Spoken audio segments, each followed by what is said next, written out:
Good morning, humans. Today I'm gonna talk about or I'm starting a series. Maybe this might just be the one video, called Underrated Histories, where I feel like there's some like interesting places in the world that have really interesting histories, but have kind of been overlooked in favor of like other countries or just not talked about that often. And well, the first maybe only video is Korea. And so I would like to start off by talking about Korea's geography, which is quite unique. Where essentially you will have you have a few very fertile, high population, high high productivity areas.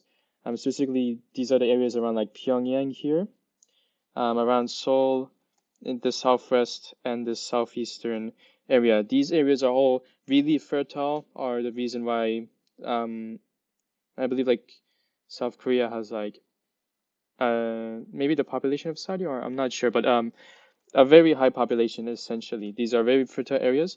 The problem is that they're all separated by a ton of sparsely populated mountains. And so what you have is you have these really high population areas that have a lot of economic resources, and then in between them you have what are essentially wastelands.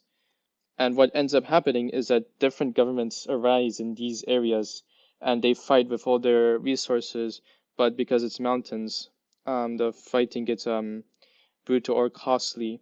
And so what you have in Korea is like periods of unity where it's united, um, but then when it divides, it gets really bloody as all of the states throw a ton of resources and lives at each other to unify. It resembles a lot like China, actually, just on like a smaller scale.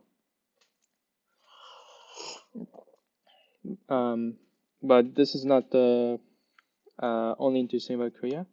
Or like, for example, some of the stuff I like about its history, or some stuff others might find interesting. As I mentioned before, as a ton of warlords and dynasties, we have this very famous period in Korean history, essentially like the equivalent of the Chinese three kingdoms. We have Goguryeo, Xia, Kaya, Baekje. You have these kingdoms that constantly fought each other. You have this war between the Silla dynasty and China, and the Koreans actually won this war with China. It's actually very interesting. Um, and then you have a later warlord period, and obviously you have all of these dynastic politics, all of these dramatic moments. I'm sure there are a bunch of silly historical soap operas about these, you know that. Um, and there are like a lot of very interesting incidents, right? Like for one, you have the Silla Tang War, which is interesting, where Silla and Tang, the Tang dynasty of China, had teamed up to divide Korea between themselves.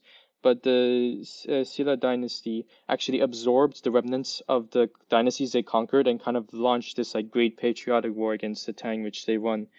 And then you have the preceding country called Goguryeo, which is kind of seen as like the ancestor of the unified Korea, since it was the first polity to like fully dominate the Korean peninsula, where these other like kingdoms were tributaries slash vassals of them at some point, and they even defeated the fully unified China that came with their full war machine, and the Goguryeo managed to beat them even when having to fight other Korean polities in the south as well. So it's like highly intriguing.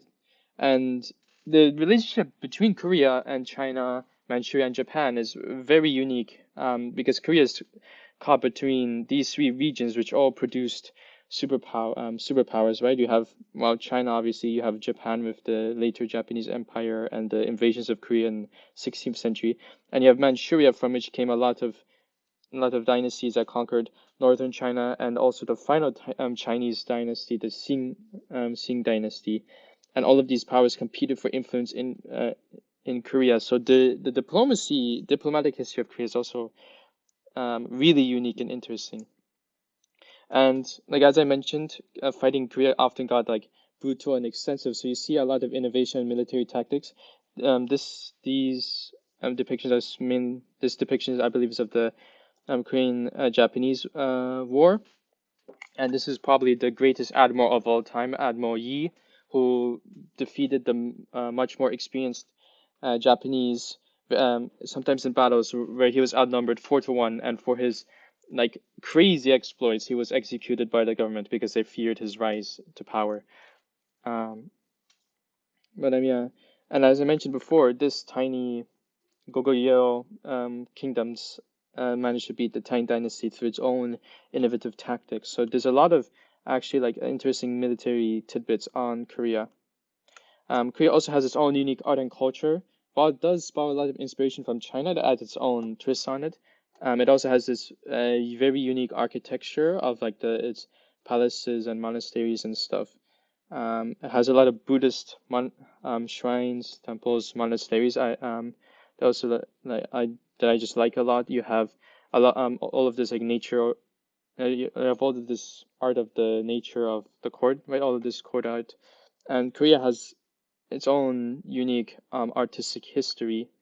Um, so that can be interesting. To me, it's not that fascinating, but it is. Korea has puts its own twist on things. It also has had various philosophical and theological schools. I guess mainly like delving into like metaphysics, Buddhism, and stuff. But I think it would be very interesting, especially in how it imitates China and how it like innovates or deviates from China's own like philosophy. Because China had very heavy influence on Korea, but Korea did not necessarily take in everything ever, nor conduct its own things. So I think learning about it could also be interesting for those who are more inclined towards this thing. But for me, one of the most fascinating parts is this extremely unique modern history. As I mentioned before, it was like China, Japan, and Manchuria, which was later basically replaced by Russia, all fought for influence over Korea, and it was caught between these three powers with very different ideologies, right? You have China carrying on the traditions of Confucianism. You have Russia with its more like pro-European but still like feudalist um, political and social ideology, and then you have Japan after the Meiji Restoration, which is all about modernism and anti-colonialism in the pursuit of essentially imperialism. And you have all of these factions arising in the Korean court that all have their different views on diplomacy and foreign policy and stuff. And you have, the very Japanese like invasions and the eventual conquest of Korea. It's very interesting for me, like studying the dynamic between the conservative and liberal factions in court. Right, you had conservatives who initially favored China and later Russia, versus modernizers who wanted to modernize the Korean economy and social life, who largely sided with Japan. And you have an attempted coup, you have politicking in the court. There was even this time where the Korean emperor, yes, they proclaimed themselves an empire. The Korean emperor stayed in the Russian embassy for 2 years because he feared that the Japanese would assassinate him like they did his wife. So yeah, this is specifically in the late 1800s. So Korea in the late 1800s actually fascinating. Um, but then it is later tragically taken over by Japan in 1905, I believe, which is his whole own thing. And then you have the independence period. You have North Korea set up by Kim Il Sung, um, and so North Korea is also right a highly unique country, and like it has brought totalitarianism to like a whole new level that is interesting in and of itself. But what's also interesting is what happened to South Korea, which was poorer than the North at first, but then under this guy, Park, his name is Park, Park Chung-hee, yeah, Park Chung-hee, I believe. He caused Korea to industrialize within only one generation, right? Just right at like the same pace as China, Korea industrialized in one generation from the 1980s to the 1990s. And that's also like, from an economics perspective, it's called the miracle on the Han River, and it's really fascinating. And you also have the Korean War, which in itself is interesting. So Korea's modern history is packed with all sorts of stuff. Like you even have Koreans were even involved in the Chinese warlord era with various like insurgent and bandit groups popping up that were led by Koreans. Kim Il Sung actually originated as the leader of an anti-Japanese movement in the northern Manchuria here, um, called the Northeast Anti-Japanese or anti-Japanese anti like imperialist army or whatever, which was led by Koreans, even though it resided within a majority Chinese area. And you have the Koreans in this region who fiercely resisted the Japanese and assisted the Chinese. So Korea also interacts very interesting ways with the Chinese warlord era of the period. So um, Korea's modern period is packed with all sorts of interesting and very unique stuff. You don't really have this kind of colonization happen in like any other place where it's not just the natives versus the colonizers. It's the natives versus three different colonizers essentially that are all constantly reorienting their foreign policies in reaction to other world events that are outside of Korea, and it's just highly dynamic. The thing is that there are some boring things.